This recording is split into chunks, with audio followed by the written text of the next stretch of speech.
आचार्य Rajendra Suri Shiksha Mahavidyalaya Mandsaur. Admission open. D pharma, B pharma, MBA, BA, B.Ed, DEL, ED, STC। Scholarship facilities as पर government norms and rules. School की छुट्टी के बाद coaching ले जाने के बहाने नाबालिग को भगाने निकला युवक। हिंदू संगठनों ने सुनसान जगह से पकड़ा। रेहान मेवाती के साथ पकड़ी गई 11वीं की छात्रा। दलोदा थाने में सौंपा। 5 घंटे तक थाने पर जुटी भीड़। दलोदा नयापुरा मंदसौर निवासी रेहान पिता रईस खां मेवाती उम्र 19 वर्ष द्वारा दलोदा की 11वीं कक्षा में अध्ययनरत एक नाबालिग छात्रा को कोचिंग ले जाने के बहाने सुनसान जगह पर ले जाकर भगाने की कोशिश की गई। घटना सोमवार की दोपहर स्कूल की छुट्टी के बाद की है, जब छात्रा स्कूल से बाहर निकली और युवक उसे मोटरसाइकिल पर बैठाकर LG रोड की ओर ले गया। सूचना मिलने पर सक्रिय हुए हिंदू संगठनों के कार्यकर्ताओं ने LG रोड की सुनसान जगह पर दोनों को पकड़ लिया। मौके से दोनों को दलोदा थाने लाया गया, जहां 5 घंटे तक भारी भीड़ जुटी रही।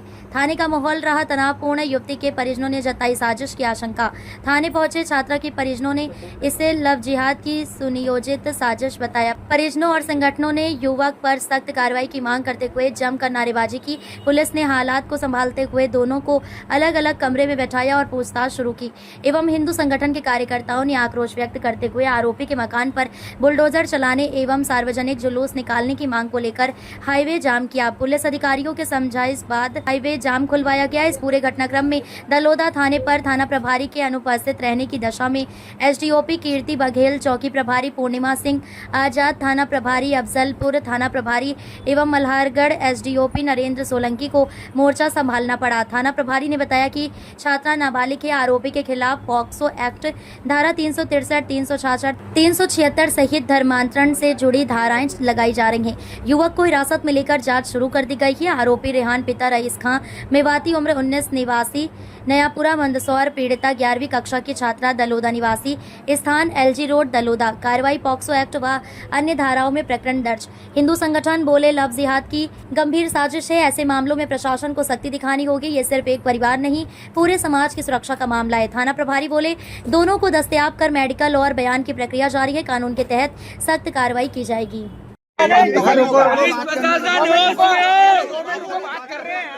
2 मिनट तो रुको, बात तो कर लो। रुको, चुप रहो। 2 मिनट रुको।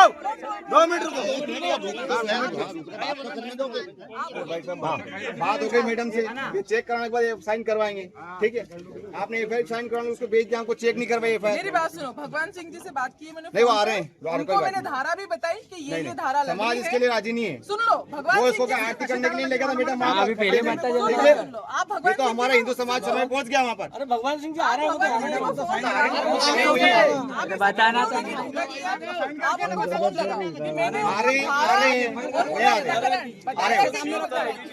वो अकेले तो नहीं है, सबके सामने बोलना।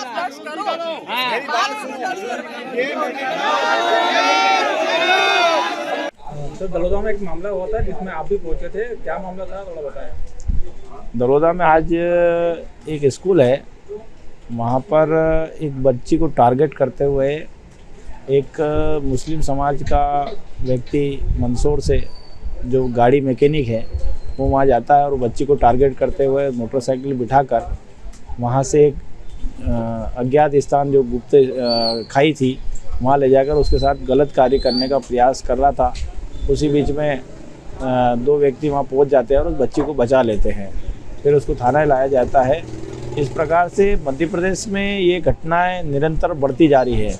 अभी 2 दिन पहले खाचरोद में घटना हुई, उसी को लेकर आज सकल हिंदू समाज की ओर से एक ज्ञापन भी प्रेषित किया गया कि जो नेपा नगर में जो घटना हुई है उस लड़की का सिर अलग कर दिया गया है और मध्य प्रदेश सरकार को भी आगाह किया जा रहा है कि इस प्रकार की घटना पर अंकुश लगाया जाए। लड़का कौन था और उसका क्या बैकग्राउंड है?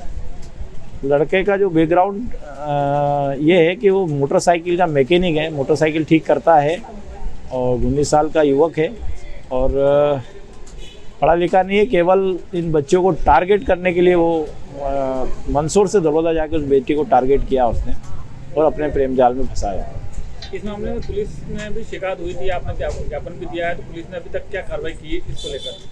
पुलिस ने अभी उस पर प्रकरण दर्ज कर दिया है और प्रकरण दर्ज करने के बाद उसके मोबाइल और उसके जो भी सोशल मीडिया से संबंधित जो भी है वो खंगाला जा रहा, ताकि और कोई बालिका उसके प्रेम जाल में फंसी हुई उसको उजागर कर सके।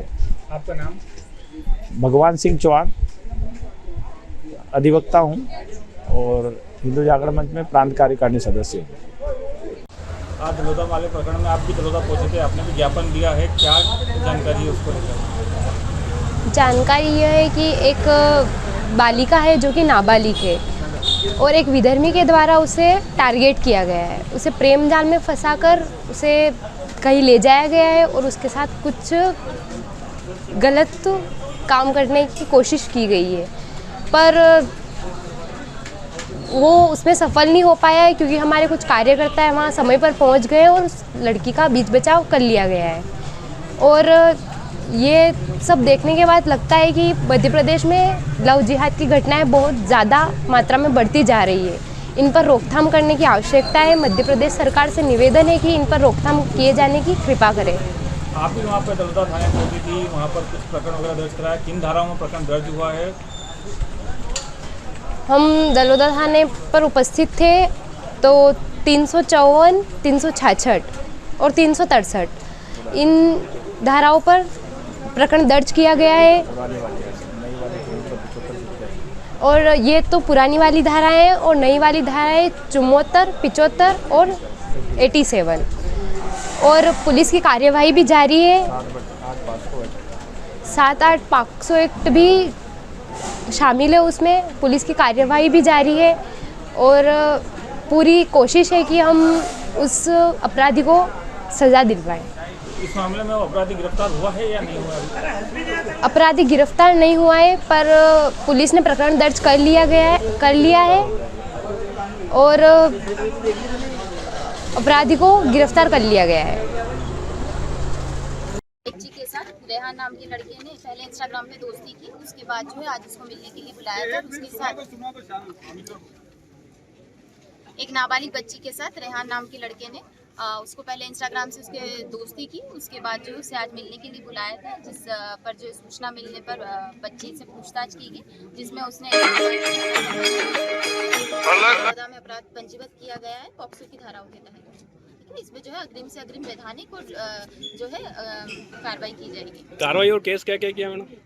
इसमें पॉक्सो की धाराओं के तहत अपराध पंजीबद्ध किया गया है। लड़का कहाँ का है? लड़का नया क्या नाम है लड़के का? लड़के क्या नाम है? रेहान पिता रईस नयापुरा। और इसके रेहान की वो डिटेल निकाली कि इसके अन्य लड़कियों से संपर्क है? ये जो है विवेचना का बिंदु है, इसके बारे में भी हम लोगों को जानकारी। इनका ग्रुप में कौन कौन है मैडम, क्या है वो जानकारी? इस संबंध में विवेचना की जाएगी और इसमें अगर आगे भी अग्रिम तथ्य आएंगे तो उस हिसाब से उसके मोबाइल से पूरा बायोडाटा डिटेल निकालना। आप उसके मतलब ऐसे कई लड़कियों के नाम है, कई भी लड़कियों से उसके संपर्क है, तो हम चाहते हैं कि वो सारा ही उसका निकाला जाए। जैसे तो आ गई पर और भी आप ऐसा हमको सुनने में आया है। जी बिल्कुल, इसके कई लड़कियों से ऐसा संबंध थे। साइबर की मदद से जो है इसमें हम लोग उसका एनालिसिस कराएंगे फिर अग्रिम कार्रवाई करेंगे। तो मैडम ऐसा होने के बाद क्या बुलडोजर की कार्रवाई होगी उसके घर पे? ये जो है एक अलग विषय है, ठीक है। तो अगर ये है संज्ञान में है तो जो है अग्रिम इसमें भी कार्रवाई करेंगे। हमारी मांग तो यही बुलडोजर की कार्रवाई, हमारी सबकी मांग यही है कि बुलडोजर की कार्रवाई की जाए। बुलडोजर तो चलना चाहिए।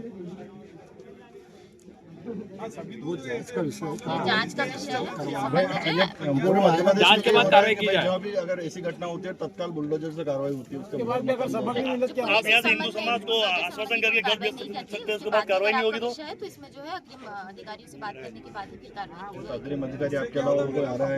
डर पैदा होता है बुलडोजर से, दूसरा कोई करने को विचार करेंगे। सुप्रीम कोर्ट की गाइडलाइन अगर आप कह रहे हैं तो फिर भी अगर है ऐसा तो उसमें निकाल करके फिर उस हिसाब से कार्रवाई करें, ठीक है। मैं उसके लिए भी मना नहीं कर रही हूँ। अगर ऐसा है और इसमें ऐसे कोई अतिक्रमण संबंधी भी चीजें आती हैं तो उस हिसाब से भी कार्रवाई करें। आपके कई बड़े अधिकारियों ने कुछ संज्ञान में लिया इसको? बिल्कुल उनके संज्ञान में है बाकायदा। तो अभी तक कोई आया नहीं? उन्होंने मुझे भेजा है भैया। इसीलिए मैं आई हूँ, मंदसौर से आई हूँ, एसडीपी मंदसौर। उन्होंने कहा है कि आप जाइए और अभी फोन करके कहा कि अभी तक FIR नहीं हुई, तो अभी उनको जो है आपको बताया, उसके बाद जो है अब उनको भी तो आप संबंध में जानकारी आप दी थोड़ा उनके संज्ञान में अच्छी तरह से ला दें। गाँव में ऐसे दिखना चाहिए कौन कौन ऐसा आ रहे बाहर, उनको भी होना चाहिए हर गाँव में से आते हैं। हाँ, ये भी घर तोड़ने की कोशिश हम तो आपने जो बोला उसमें बिना गाँव में आते हैं उसका परिवार हाईवे जाम कर दो।